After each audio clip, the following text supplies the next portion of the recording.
os de mon corps. Fermez vos belles gueules à passion. Les accidents d'amour à l'appel ne m'ont pas toujours donné raison. C'est né d'un premier bouquin, mon premier roman. Je me suis inventé un géant de 4,50 m. Pour l'appeler, en fait, il fallait avoir accès à une petite horloge qui était censée être son cœur. Pour moi, c'est l'heure de foutre à la poubelle mon cœur en bois. Je trouvais ça génial de faire un disque en pensant cinéma, ou un livre en pensant cinéma. Je me fantasmais déjà en réalisateur, finalement. Et j'ai eu la chance incroyable, en rencontrant Luc et Virginie Besson, que ça puisse se développer. Je me rappelle très très bien la première discussion avec Luc sur l'adaptation, qui m'a dit je veux que tu arrives à me restituer l'esprit de ce livre et de ce disque en film. Ça va être ça ton challenge. On se faisait des réunions à trois. Luc nous a guidés, on a écrit beaucoup des scénarios et il disait à Mathias, voilà, il faut que que tu fasses d'abord le squelette. Donc tu prends une page et tu mets tous les points importants. Et voilà, et petit à petit, ça s'est passé d'un squelette à un traitement de, je sais pas, peut-être 10 pages au départ, ensuite une version de 40 pages, et ensuite un scénario. Mais je pense que l'étape la plus importante, c'était vraiment qu'on soit déjà d'accord sur la chronologie de l'histoire, les étapes importantes entre d'abord qui était notre héros, c'était Jack, de savoir comment les personnages allaient intervenir avec lui, et le cœur de l'histoire avec son histoire d'amour avec Miss Acacia et la fin. Voilà. C'est rigolo. Ouais. J'imagine quand tu le remets dans le contexte de l'époque, c'était assez évident qu'il prenne les rênes du projet, parce qu'il n'y avait que lui qui le connaisse aussi bien. Que ce soit l'histoire, la musique, de savoir comment tout allait s'agencer, c'était évident qu'il fallait qu'il en fasse partie. Et tout s'est articulé petit à petit assez simplement, et de là ça s'est étoffé. On s'est lancé dans l'aventure assez simplement. Donc pour moi, l'esprit du livre et du disque est complètement maintenu, et forcément il y a des différences. Je me fabrique un cœur de pierre pour devenir. C'est très important en fait d'avoir en film d'animation, d'avoir une préparation assez étoffée. Tout d'abord le storyboard. Donc on fait travailler des borders sur des séquences.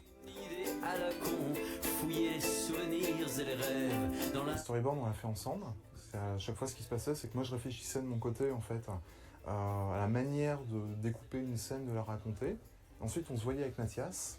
On analysait, en fait, ensemble la scène. C'était un ping-pong créatif. Ouais, c'est notre souris, en fait. Animation. Ah ouais. Alors, ouais. Et toi, tu les places ça, et moi, je les place. Ouais, c'est normal qu'une souris, ça soit comme ça, normalement. C'est très logique. Nous, on a préféré depuis le début tout faire ensemble.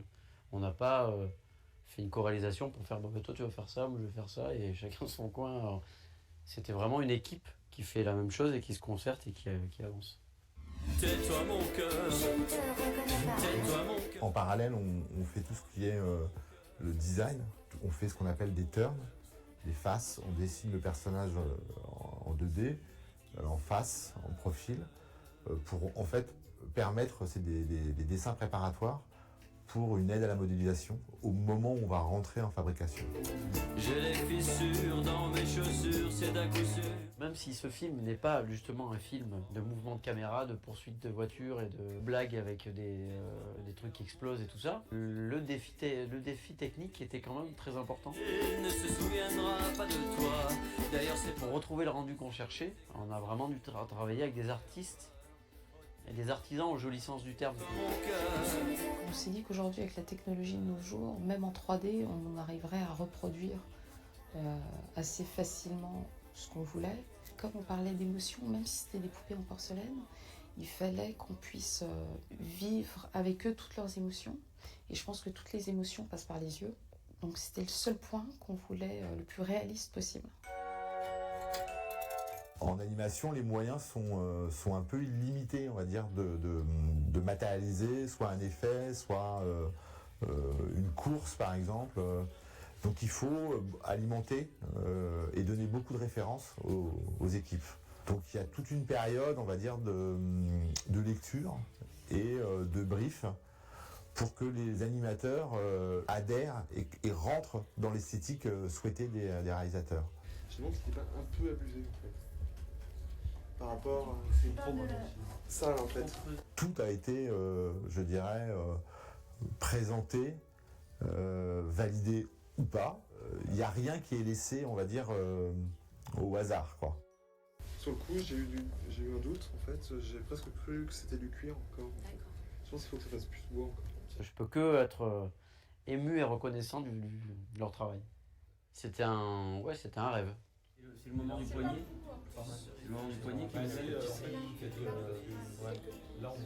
Pour moi, en tout cas, quand je fais un film et que je vois que les gens sont touchés et émus, pleurent ou rigolent, je me dis bon, on a réussi ça. Ben, ça valait le coup de le faire. Tais-toi mon cœur, tais-toi mon cœur, oh tais-toi mon cœur. Je ne te reconnais pas, je ne te reconnais pas.